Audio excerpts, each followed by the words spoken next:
Good afternoon, ladies and gentlemen. My name is Andrew Samwick, and I'm the director of the Nelson A. Rockefeller Center here at Dartmouth College and a professor in our economics department. It is my pleasure to welcome you to this afternoon's installment of the Leading Voices in Politics and Policy series. Today we are fortunate to have Hank Paulson, who served as Treasury Secretary from 2006 through 2009, as our featured speaker. Secretary Paulson is a member of the Dartmouth class of 1968 and earned an MBA from the Harvard Business School. Prior to his position at Treasury, he worked for over 3 decades at Goldman Sachs, serving as chairman and CEO since 1999. Prior to joining Goldman Sachs, he was a member of the White House Domestic Council, serving as staff assistant to the President and as a staff assistant to the Assistant Secretary of Defense at the Pentagon. Since leaving the Treasury, Mr. Paulson founded and currently serves as the chairman of the Paulson Institute at the University of Chicago, which addresses issues of global scope, focusing on engagements that strengthen the relationship between the United States and China. There has been no time in modern history when being the Secretary of the Treasury has been a more demanding experience than during the global financial crisis of 2008.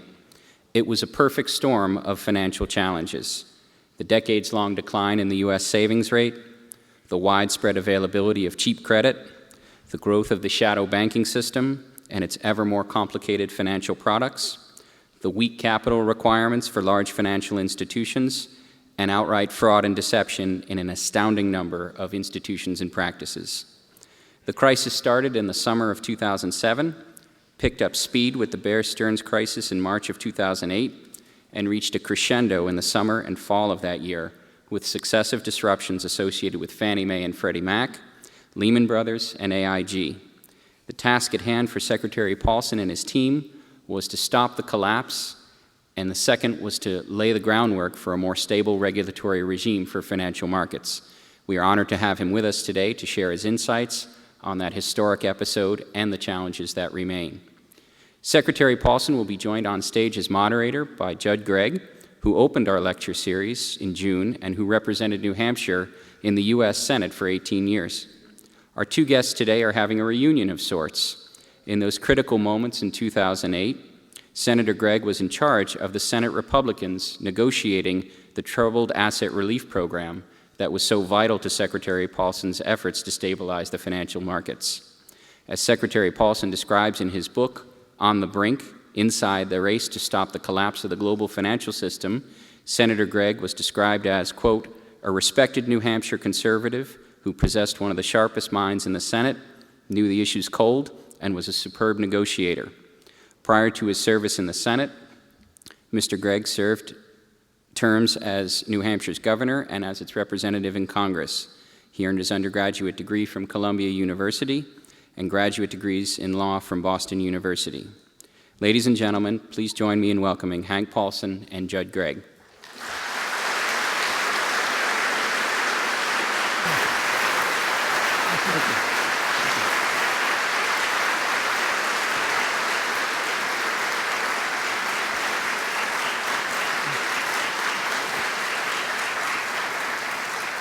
As is our custom in the Leading Voices lecture series, the first question to each speaker comes from the previous speaker.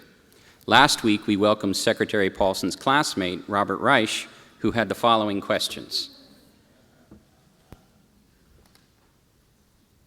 on the video. One more thing we have to do, the part that I've really been looking forward to, and that is there's one last question. That's the question that you get to pose to our next speaker. And I looked up who our next speaker would be. And now maybe this question is a segue to your question, but our next speaker is your Dartmouth classmate and former Treasury Secretary, Hank Paulson.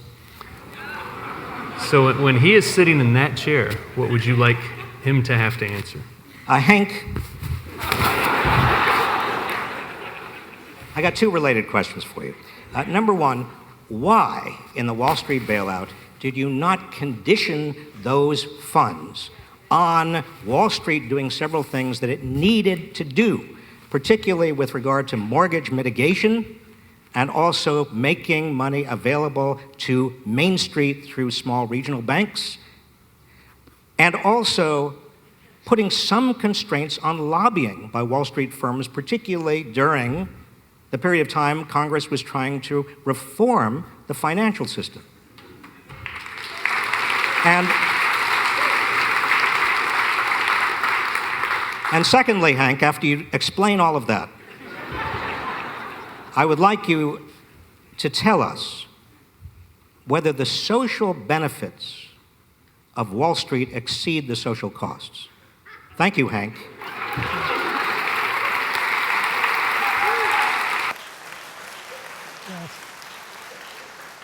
I'll tell you, some things in life never change. And those sounded like two questions rather than one. Now, I'm going to start with the first one and the second one and then go to the first one, because on the social benefits versus costs, I have a difference with Bob. I'm a capitalist, and I believe, I believe that we have the most prosperous country on earth, which has been for a good while, for a lot of reasons, but one of the reasons is that we have world-class capital markets, and we've had world-class capital markets. And if we want to stay on top, and if we want to remain competitive, we're going to need strong capital markets. Now, why do we need strong capital markets? Jobs and growth. Capital markets funding the companies that are going to compete in the global marketplace, create jobs, prosperity for Americans. Why do we need good capital markets? To provide credit for families that need to buy homes or send their children to school, or automobiles or cars, or for retirement security on the investment side. Now, I know why Bob asked the question the way he did, because our financial markets and Wall Street failed us big time in 2007 and 2008. And there's been a lot of focus on that, and deservedly so. The mistakes, poor risk management, business practices, flawed business practices, abusive business practices. But you know, if we just leave it at that and only blame the banks who deserve a lot of blame, we'll be right back here again. Because there's been much less talk about the flawed government policies that created this problem. And we as a country save too little, borrow too much. We as a nation and as a people.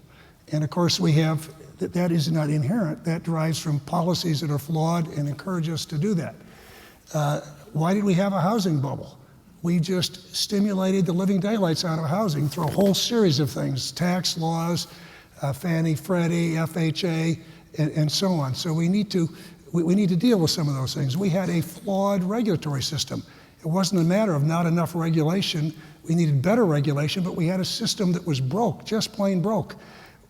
Someone put it in place after the Great Depression, and so we had emergency powers to deal with banks, but no emergency authorities to deal with non-banks. So we need to learn our lesson, and the lesson to take away is not that capital markets are not worthwhile and don't provide social benefit. The lesson we need to take away from all of this is what mistakes were made so we can correct them. And that's one of the things we do in the United States of America. When there's a problem, we shine a light on it, then we move quickly to correct it, and we need to do that. Now, in terms of his first question on the TARP, this is something I've heard a lot, and let me be really clear what we were doing. The purpose of the TARP Bank Capital Program in October, when we announced that program, and on a single day, we put capital in 9 big banks with over 50% of the deposits. And then in the days and weeks after that, we recapitalized many, many banks. These were non-failing banks. Most of them were healthy banks. And so the idea here was rather than nationalizing banks as they failed and putting all kinds of restrictions on them, was to get ahead, inject confidence, prevent a collapse, recapitalize the banking system. You could only do that if it was a voluntary program. So we needed to design a program that was going to protect the government would get paid back, and the banks would voluntarily accept. Now let me just really quickly put that in context for you. In early September, we had been forced to, in order to prevent a real calamity, come in and essentially nationalize Fannie Mae and Freddie Mac. They had $5.4 trillion in securities outstanding. It would have been an incredible disaster if we hadn't to do that. We did that.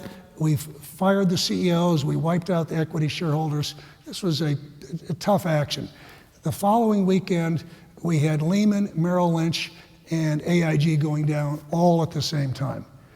We tried very hard. We couldn't find powers that worked to save Lehman. There just weren't any. We tried. Merrill Lynch avoided failure because they were acquired by B of A.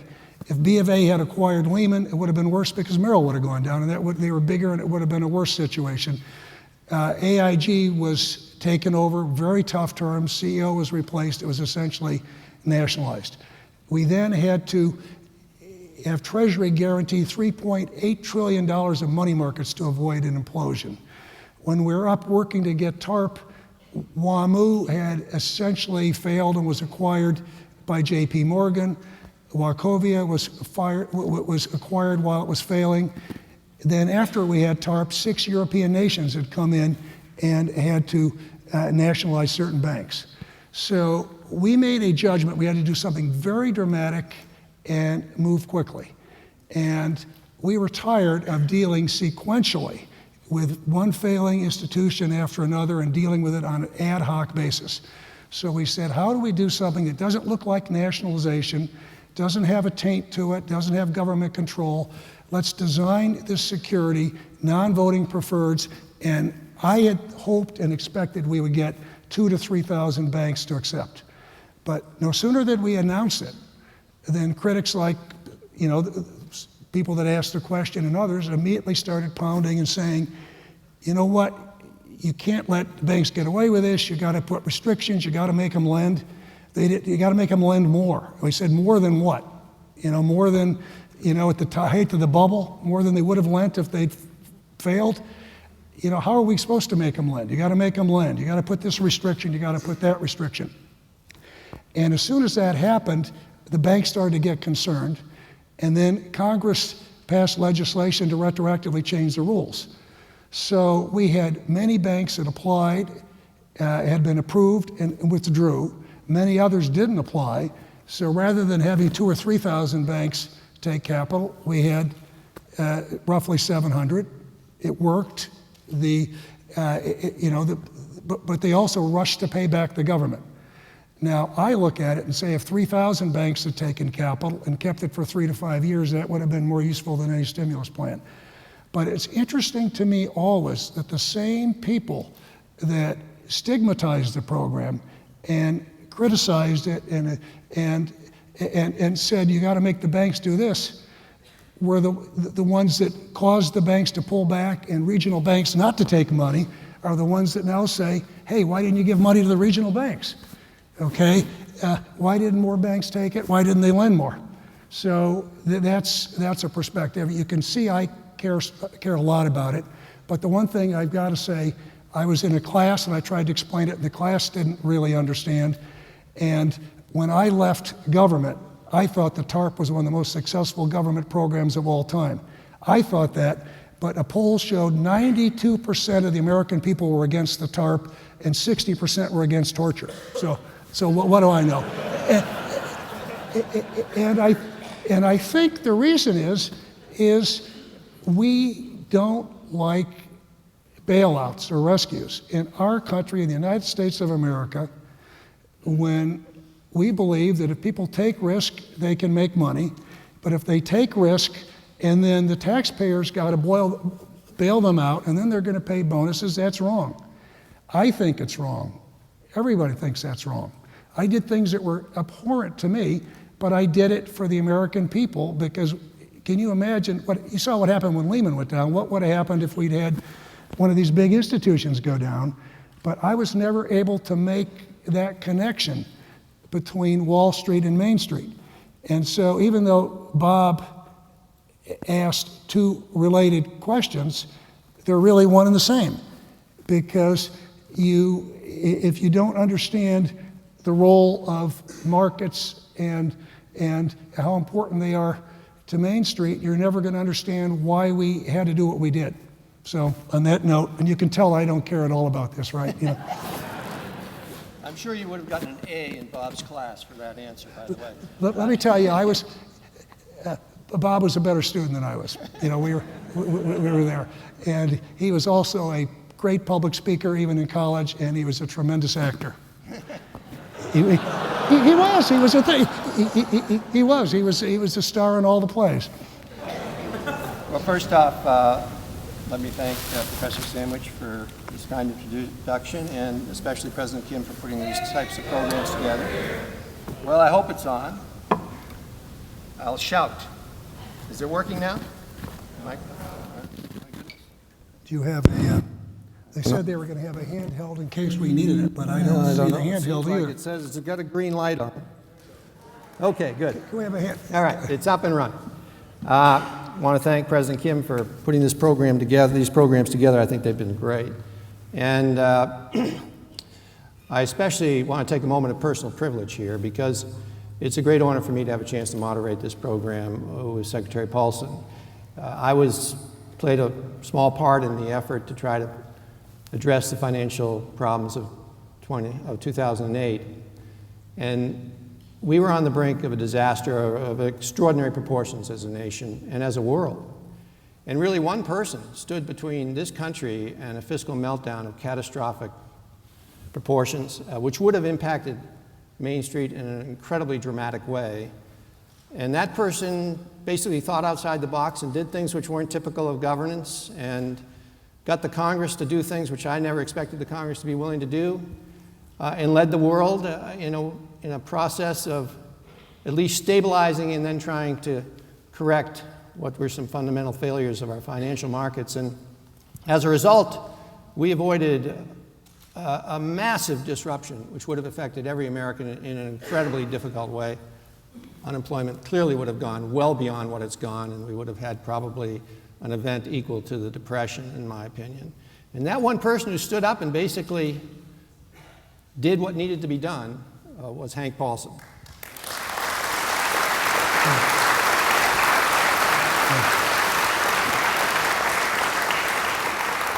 And it was probably something he learned here at Dartmouth that caused him to do it, I'm sure. First off, obviously, we appear to be facing another significant financial issue. Europe is in a difficult situation. Our own country has just gone through a touch of turmoil over the debt ceiling. I guess I would ask you, do you see similarities between what we're going through right now and 2008? And do you see Greece as being a precursor, much like Lehman was, to the possibility of a very significant, devastating fiscal event? Judd, that's a question I think a lot of people are asking right now. I see them as being very, very different situations. Today, let's take the U.S. In 2008, what's our issue? Our issue is growth. We need growth. We need jobs. And this is an issue for the whole economy. In 2008, the housing bubble fell disproportionately on the banking system. And a bubble, by definition, means that it's unrecognized until it bursts. And there's no doubt the full extent, people saw the bubble, but the full extent of the housing bubble was a surprise to the markets in 2008. It really was.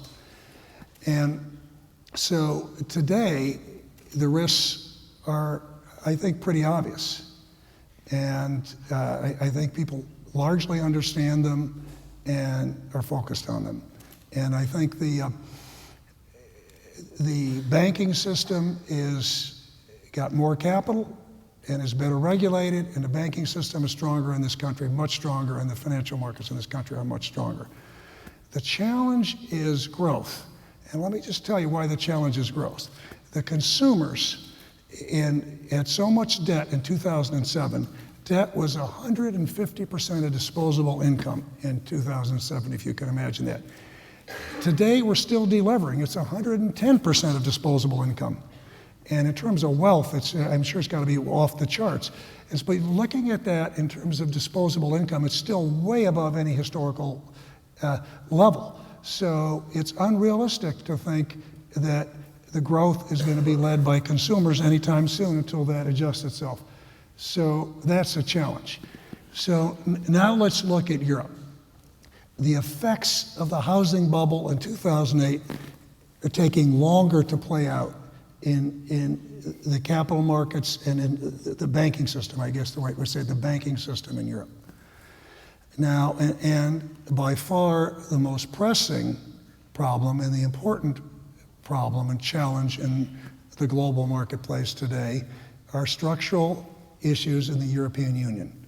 And here I'm talking about the large fiscal deficits in a number of nations there, and structural issues in the EU itself.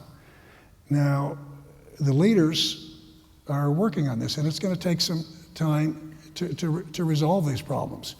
And they've made some progress to date, taken a number of steps, and they haven't been easy to take, given the technical issues and the political resistance and so on.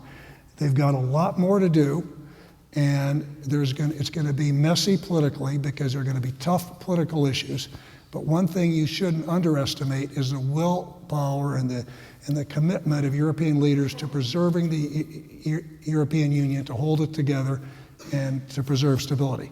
Now, in terms of Lehman versus Greece, I see that as very different in most respects. Lehman was an institution we worked to save. We didn't have the authorities to save it. We didn't have emergency powers for the non-banks.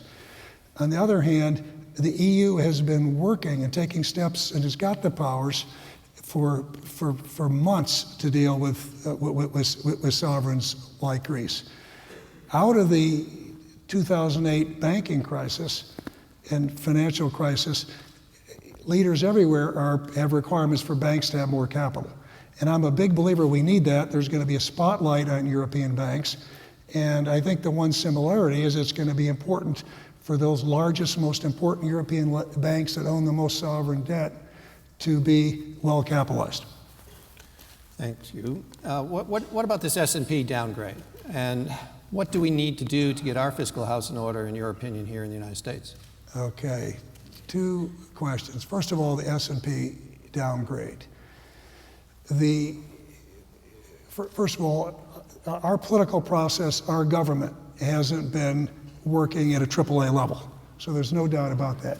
But despite that, I would take US Treasuries over other sovereign debt, other AAA sovereign debt, any day of the week. Clearly would. That's not to say we don't have important issues we have to deal with in this country.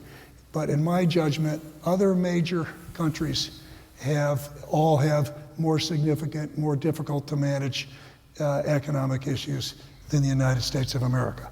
Now, you asking me that question, of course, Senator Gregg was just a key member of the Bowles-Simpson Commission, and there's no doubt that by far the biggest issue, the biggest structural issue in the United States is our fiscal deficit. It's a formidable issue. But coming back to the Bowles-Simpson Deficit Commission, what they showed, I think, to the world is what I think a lot of the markets already understood, is that we are such a rich country and such a big economy that if we act soon and there's shared sacrifice, we can solve this problem by spreading the sacrifice throughout different segments of our country, so no group has to sacrifice too much. Now, the longer we wait, obviously, the more difficult it's going to be. So what do we have to do to get our fiscal house in order?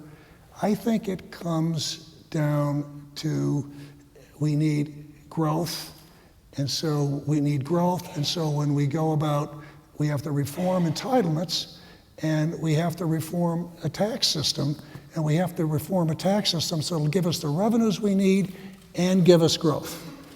And so I start off by saying, despite all the criticism and how poorly the government performed and all of that, and I think the criticism is deserved, let me tell you something. We've had, beginning with Bowles-Simpson and then throughout the summer, this is the best public debate I've seen on this in my lifetime. And people understand more about the problem than they've ever understood before. That's number one. Number two, I would say, as important as cutting is, and cutting expenses, and that's essential, that alone won't get you there. You've got to reform. You need reform. You've got to reform entitlements. And when you talk about entitlements, think Medicare. That's where the huge dollars are. That's where the deficit. And you need to reform the tax system. So all this stuff, I find it very uninteresting and not even terribly relevant about should the Bush tax cuts expire, what should we do with rates.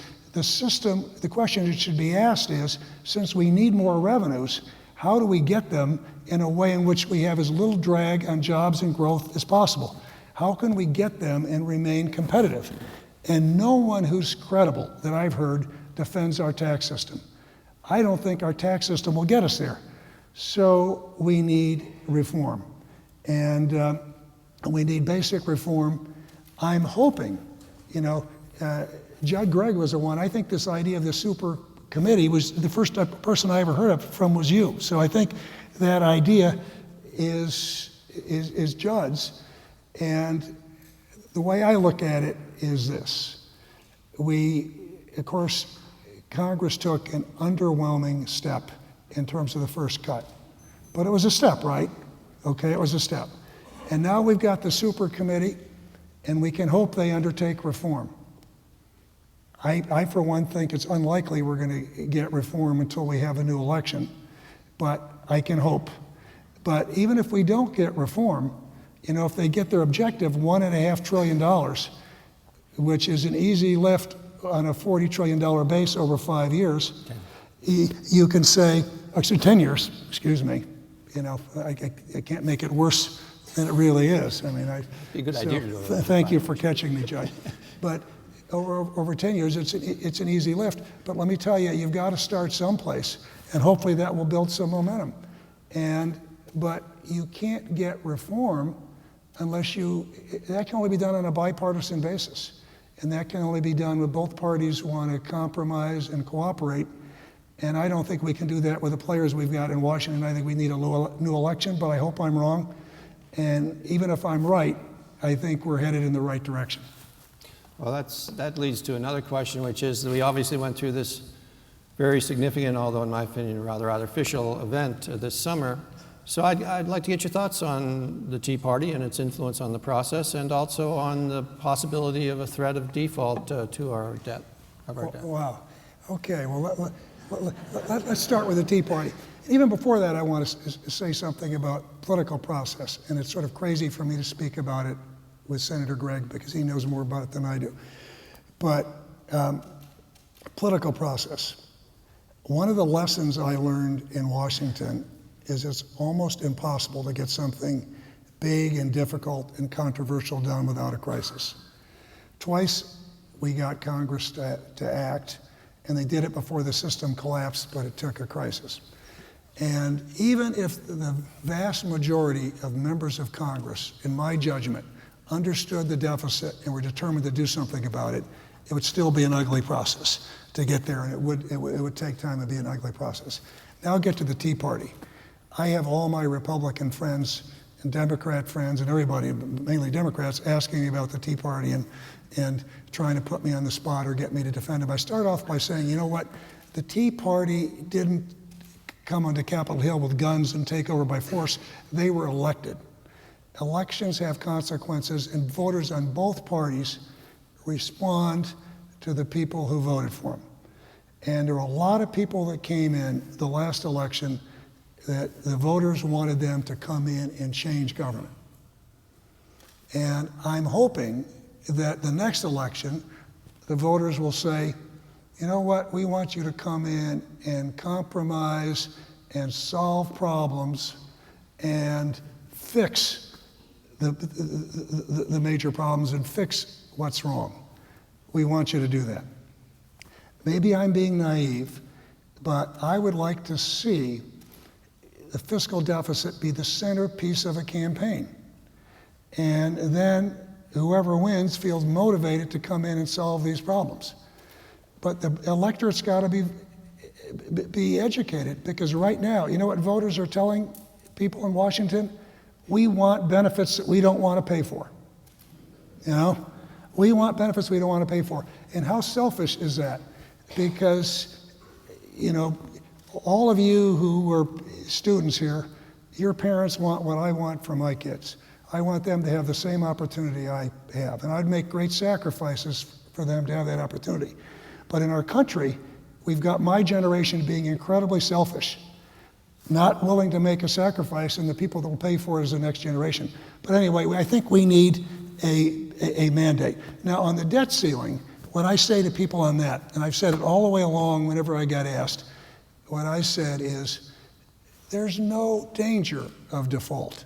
Leaders on both sides said repeatedly that they were going to raise the debt ceiling. So it was an ugly process to get there. It wasn't pleasant. But again, I come back to what I said earlier, that to get major reform, you're going to have to get people that are going to want to cooperate, compromise, and I think we're going to need another election to get us there. But at least I never thought we were in danger of default, and at least the American people now have had a real education. I want to change focus, and then we get some questions from everybody in the audience. But you've been one of the leading experts and one of the most knowledgeable people in the country on the issue of China. You've set up a new institute on China. Tell us where you think China's going. Is it a threat to us, either economically or militarily? And what's their future and what are their problems, in your opinion? And tell us a little bit about this institute, which should be at Dartmouth, by the way. Okay. Well, I wish it were. If I lived in New Hampshire, it'd be at Dartmouth, but I live at Chicago. Dartmouth, I should have started off by saying there, my proudest moment was when I gave a commencement address in 2007. I love the school. I think you're getting as good an education as there is. It's sure improved. I was in a class today, and sophomores were asking me all kinds of sophisticated questions. I didn't know what an investment banker was when I was there. I was an English major. I didn't know the difference between a stock and a bond. And, so it's now the Institute, what we've set up at the University of Chicago is an independent institute that's affiliated with Chicago, and it's going to be focused on U.S.-China. And the reason it is I believe when you look at major problems in the world today, I don't care if they're in the economic arena, I care a lot about environmental issues, and I've always been interested in that environmental issue area, or in foreign policy, national security. If you look at these big issues, if the U.S. and China aren't cooperating and working together, we've got almost no chance of solving them. And if we are working along with others, we've got a good chance. So I view this relationship as very important. And this is not going to be like other institutes. It's not going to be a think tank. It's going to be a do tank. We're going to try to get things done. I've got people that are action-oriented, and we're going to focus on the first event we're going to do is going to be on sustainable urbanization, and we're going to look to negotiate and get important things done. Now, China. The question, Judd, the first question you asked was, is China a threat?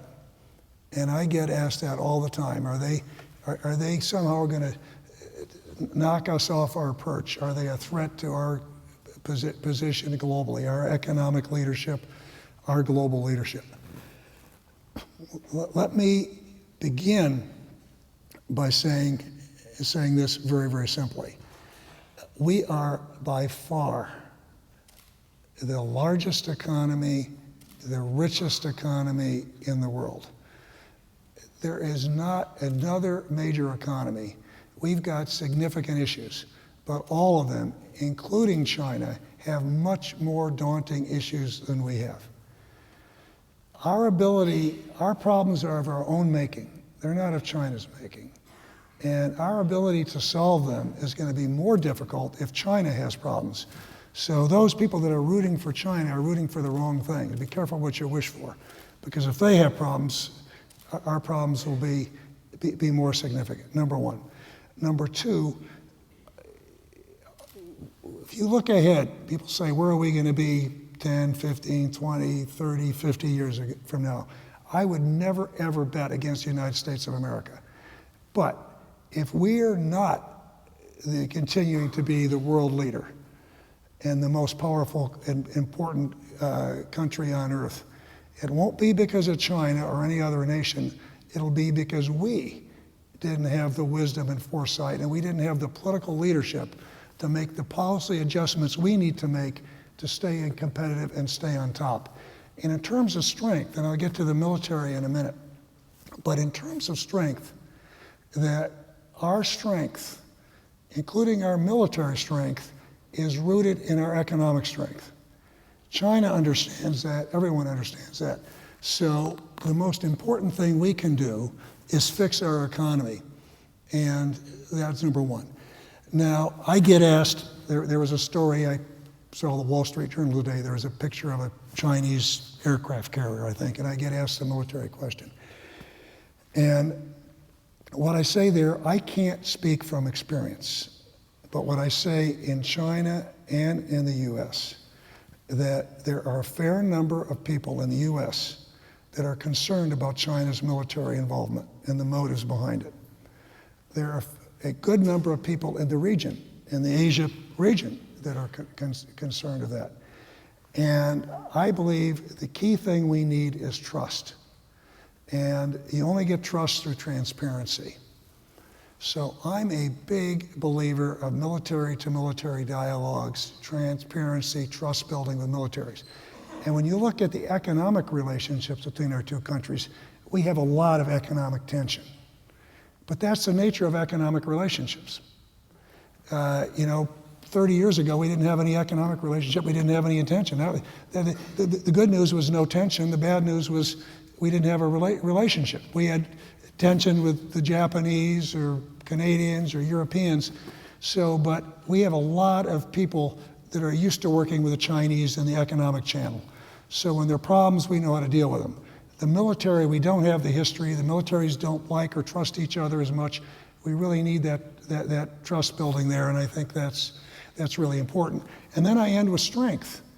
I'm all for coming with a position of strength. That means fixing our economic problems and being strong in Asia, being strong economically in Asia with trade agreements, being strong diplomatically, and being strong militarily in Asia. Now, Thank you. Okay. Thanks. Now we're going to take some questions from the audience. Who has the first question? Okay. There's some questions back there. Hi, thanks for taking my question. There are several Western countries that are suffering from the same disease, which is high debt and very high unemployment. And the discussion so far has been mostly about how do we control debt, and unfortunately, according to many, has been cutting spending, which is leading to, apparently, to high unemployment and a slowing in GDP.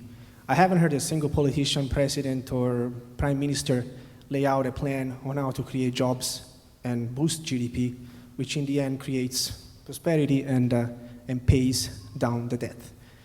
Are you aware of any plan anywhere in any country? And most importantly, what would you do to create jobs and using job creation and prosperity to pay down the debt? Okay, I'm not going to comment on politicians. I've always tried to stay out of that. But I would say for myself, these are, because I think this is about job growth, economic growth, job creation. And this is as you say, it's a problem in many parts of the developed world. And I think even in the developing world, China has got a really difficult job to keep doing this, because nowhere in the history of the world has any nation transformed itself so dramatically, so quickly. And the demand for change is unrelenting. And the Chinese people have got high expectations so that leadership, and I think it's going to be increasingly challenging for them to be as integrated as they are in the global economy and to continue to do things and as well as they've been doing if they don't speed up the pace of reform. And so I think it's a challenge everywhere. But to get to your specific question, I don't think that I don't believe in silver bullets. I think we need fundamental reform. So the question is really our political system, and can our political system adapt? And so the kinds of reforms we need, I had talked about taxes a little bit. So we clearly need, if we had a tax system that incentivized savings and capital accumulation and let us raise revenues in a way in which we could still be competitive and raise the revenues we need, it'll make a big difference. And there's a couple ways we can go, but it takes tax reform. So tax reform. I think trade is very important. I believe in trade. And I think it's disgusting that we haven't had, a WTO agreement, but that we haven't even passed our free trade agreements we have up before Congress with allies like Colombia, where everyone knows that would add jobs and growth. And so Colombia, Korea, and so on. So getting trade agreements. Immigration, my gosh, immigration.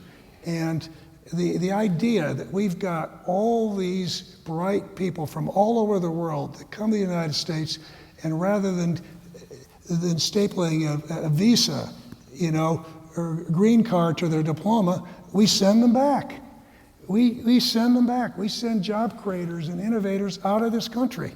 How stupid is that? The energy policy, that we could talk about what we need to do in energy policy. And then I have got one, and I think we have to wait a while to figure out how to fund this. But when you look at unemployment, and you look at unemployment among males, 20 to 50, and you look at the danger of young people being out of work, you can afford anything when you're young other than not to work and not to grow. And so dealing with that, and I just think we need to think out of the box. We need to say, maybe, this is a great country. Maybe there should be universal service for everybody, not just in the military, but Peace Corps, Habitat for Humanity, whatever. So everyone gets training, and then maybe some kind of equivalent to a GI Bill where we get the skills training and the training we need in this world. So there's a lot of things that need to be done. But I think the reason it's hard for politicians to talk about them is because they're not that difficult conceptually. But as Judd and I were talking, they're just not easy issues in Washington. If they're analytically easy, like Social Security, they're politically difficult. Some, like Medicare, are analytically difficult and politically difficult, but there's not low-hanging fruit because it's hard for democracies to do the fundamental reform we need. But there are things that can be done that create jobs and growth, but we're going to have to be competitive to do that. Thank you. Are there some students who had a question down here? There's a student question. Go to that. Then we'll go back up in the audience. And I didn't even get to education, which is just huge. Right here.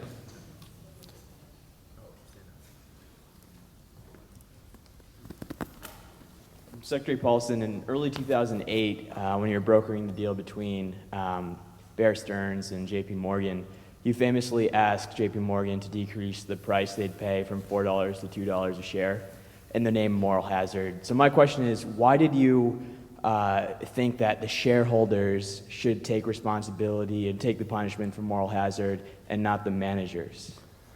Well, let me say the managers, so let's just talk about moral hazard. I really believe in moral hazard because no matter how good regulation is, it's unrealistic to think regulators will uncover the problems that the banks didn't uncover themselves unless you thought the banks were intentionally trying to blow themselves up.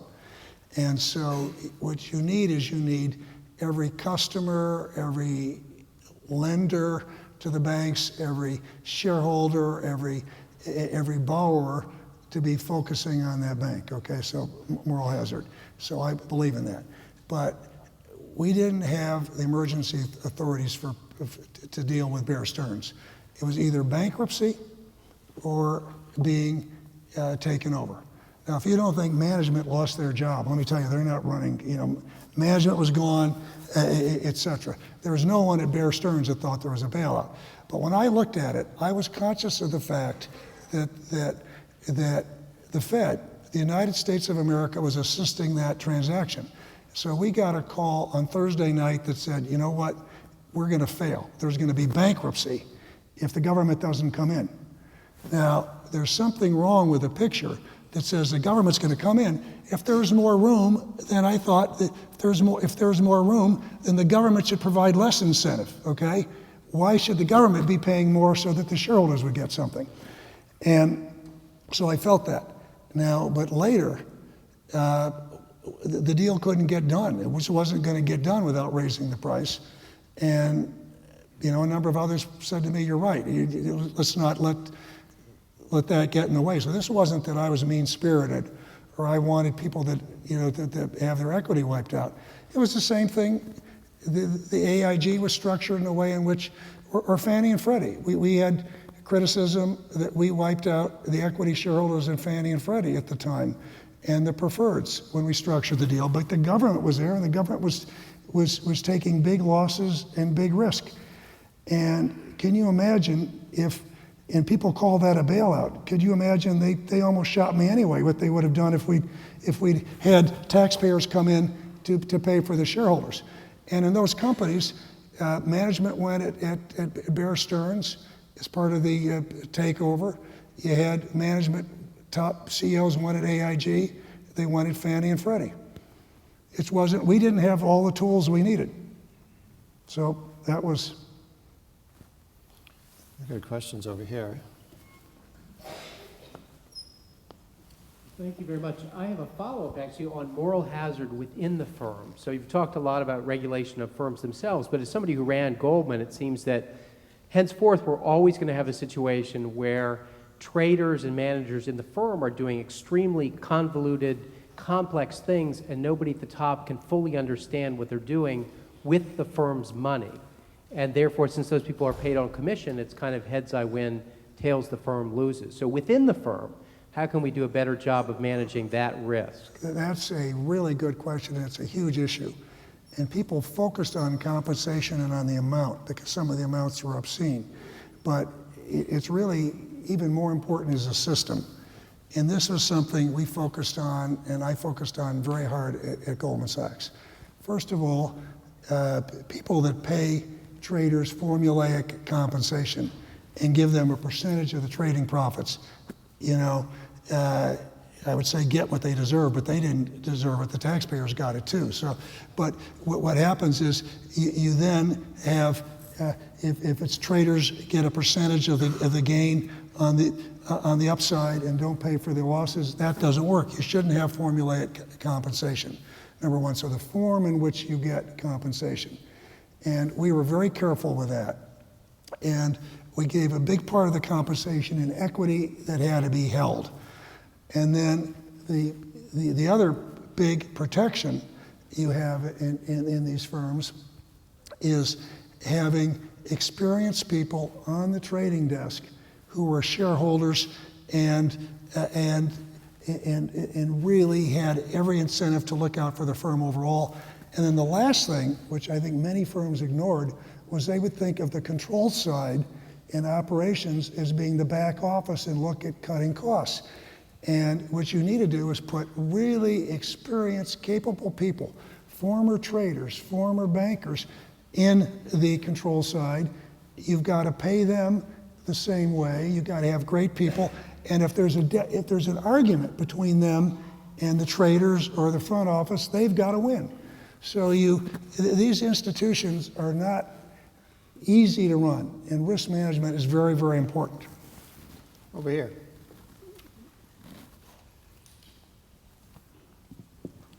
Sir, I think we started the century with a fairly balanced balance sheet for this country.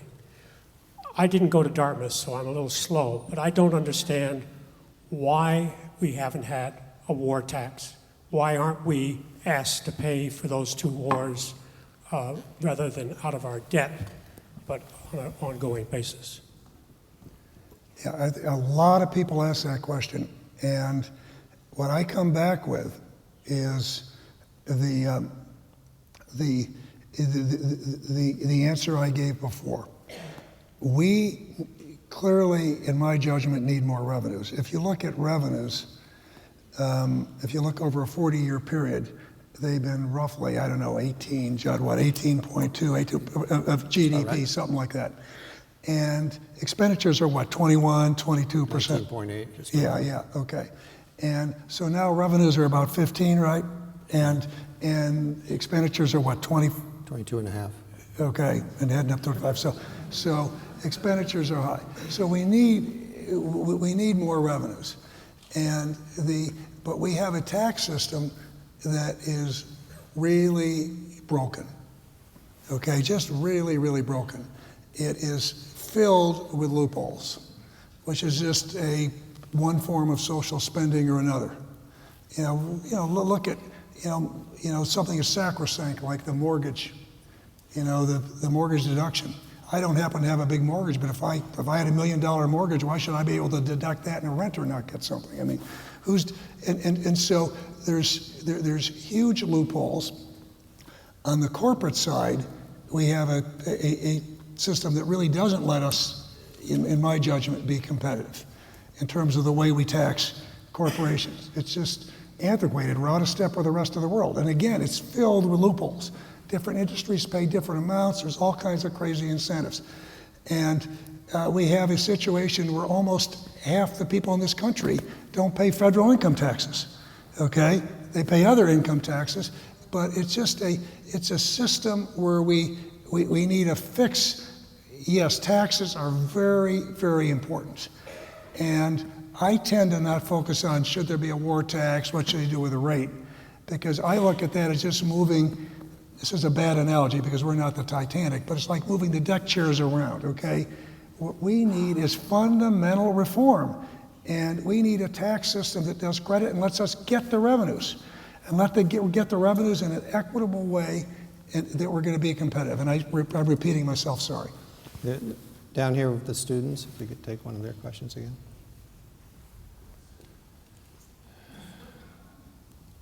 Do you have to sit in the front row as a student to get a question? Apparently. Secretary Paulson, I have a question for you about another one of your passions, which seems to be the environment. And given what seems to be, that it has seemed to become an issue that's been divided very much on a partisan basis, what can we do to raise awareness about environmental issues, and what role can the federal government play in trying to create awareness and potentially resolve the issue? Well, to me, this is hugely important. And I'll just tell you what I'm doing.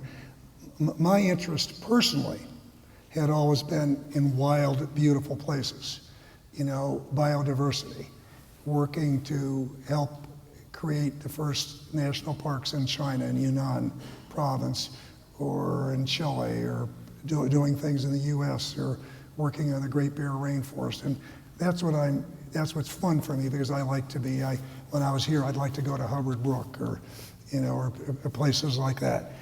But I'm very concerned, very, very concerned about global warming. I'm very concerned about all the issues with energy efficiency, alternative sources of energy.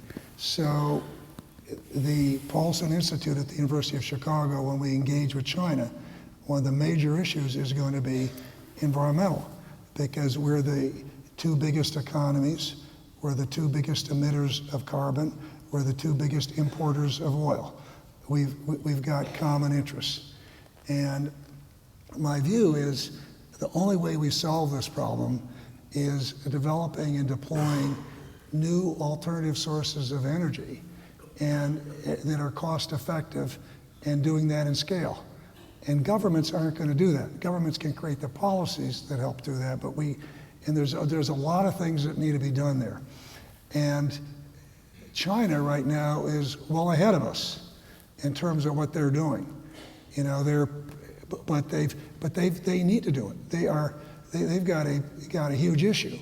They've got 1.2 billion Chinese, and we've given them a very bad model here. 1.2 billion Chinese can't live the way we live in the U.S. There are not enough resources in the world. You have another 200 or 300 million people in the middle class. It won't work. And they realize you need new models of growth. You need new models of energy efficiency. And so there's a lot that's going on in China. And so when my first things I do there will be on sustainable urbanization, it's not because I like to be in cities. Trust me, I'd rather be in Hanover than in New York.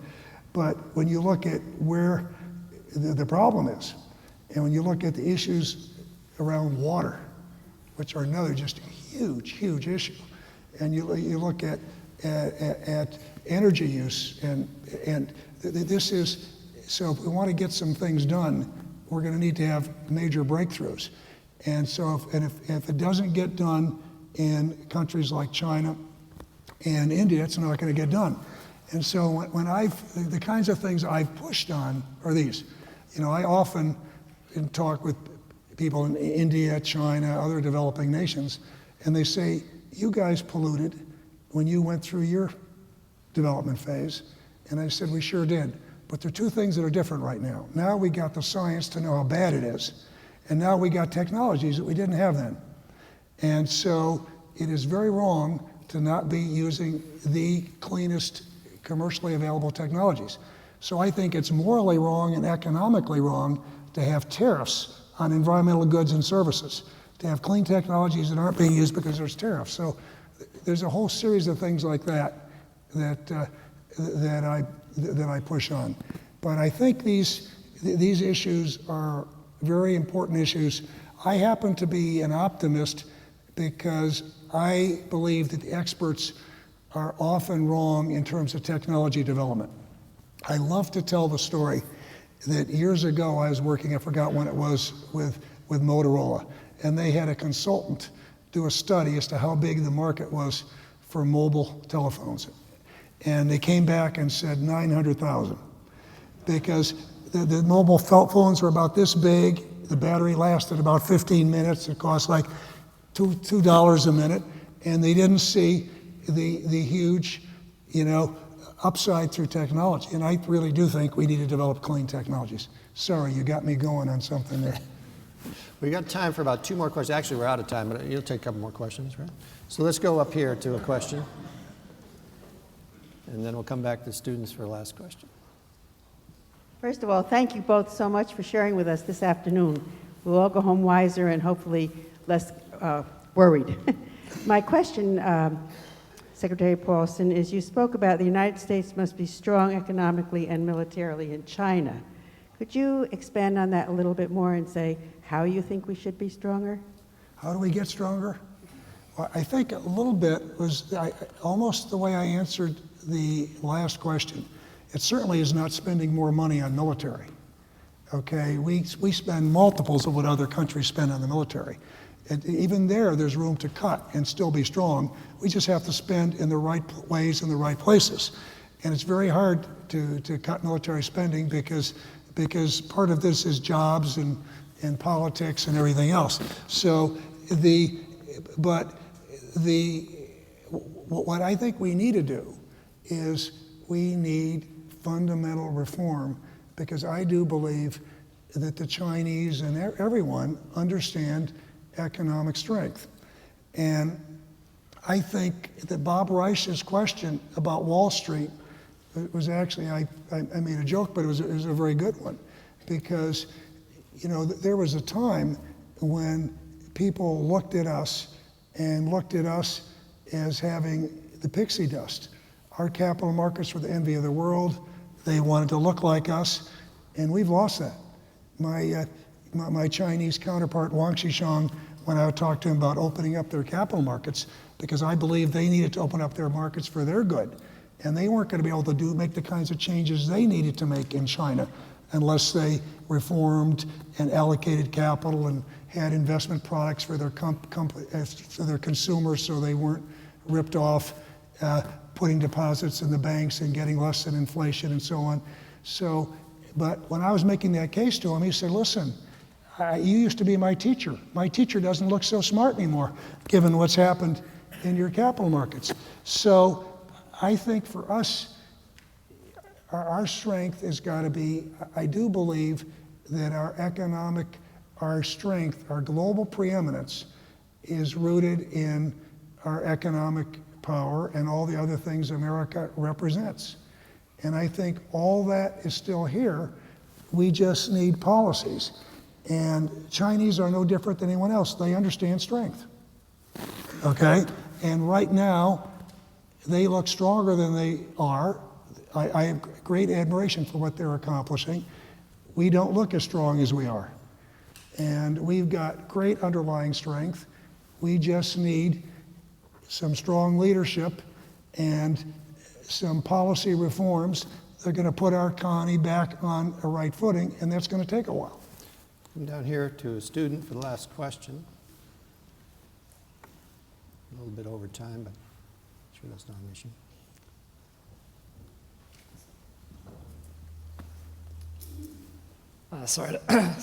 Thank you very much for coming and talking today, and sorry to hammer on the China issue, but I think I recall Goldman Sachs itself, or maybe another American company, predicting that China's economy would overtake the United States like around 2025 or something. And I was just wondering, how do you think we can compete in the long run?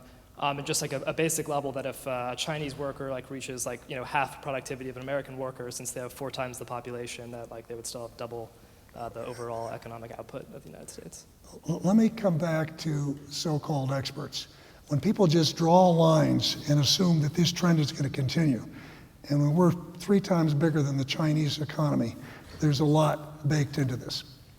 First of all, in terms of China's got significant challenges, significant challenges, not the least of which is continuing to manage an economy where the pace of change is just so relentless, and use this mixture of administrative measures and market reforms. No economy just goes like this and outlaws gravity forever, okay? There are issues in every economy. And so I hope China continues to do well, because it's going to be a big benefit to us. But let's talk about what their issues are. Enormous environmental challenges. The idea, there's huge issues in terms of big wealth gaps and inequities, and they're working very hard to deal with that. So they're dramatically increasing wages. Wages are going up very quickly as they need to increase domestic consumption, because they realize they're too big to be dependent on exports and be dependent on us and others on exports. So wages went up 20% last year. But to manage this, they can't continue to grow unless they develop new energy models and new models for growth. They've got big changes. And one of the other issues they've got is they're in the middle of it's the political. And so to understand China, recognize that the last leadership change, almost 10 years ago, when Jiang Zemin went to WHO, was the first time that a sitting Chinese leader didn't pick his successor. So the party apparatus did that, and this is the second time. And so there are all kinds of toing and froing, and they look through the lens of domestic stability. So every decision they make in China, whether it's economic, whether it's personal liberties, whether it's, all these things, is going to be what gives us the most domestic stability. Now, I happen to believe that what will give them the most domestic stability is speeding up the pace of reform and speeding up some of the personal freedoms and liberties, and that's the case we need to make. But they've got meaningful challenges. And all I've got to say is, don't bet against the United States of America. For that to happen, you have to assume that China, you could grow that China line for forever. Pretty soon they'd all be living like we are in the US, and there wouldn't be enough resources in the world, and it's impossible. So they can't keep growing like that forever. They need to change their growth curve, and we need to get our job done. But let me come back to what I said. The question, China's an interesting foil. This is too much about China. The question about where we're going to be, come back to what I said to Judd. It's not going to be determined by China, trust me. It's not going to be determined by any other country. It's going to be determined by us. Okay, the decisions we make, the policies we put in place, that's going to be America. And if China has problems, and I hope they don't, and I'm not predicting them soon, if they do, our challenge will be greater. Because we're integrated into a global economy. Thank you very much, Mr. Secretary. Thank you. We got to do a question to Emily. Oh yeah.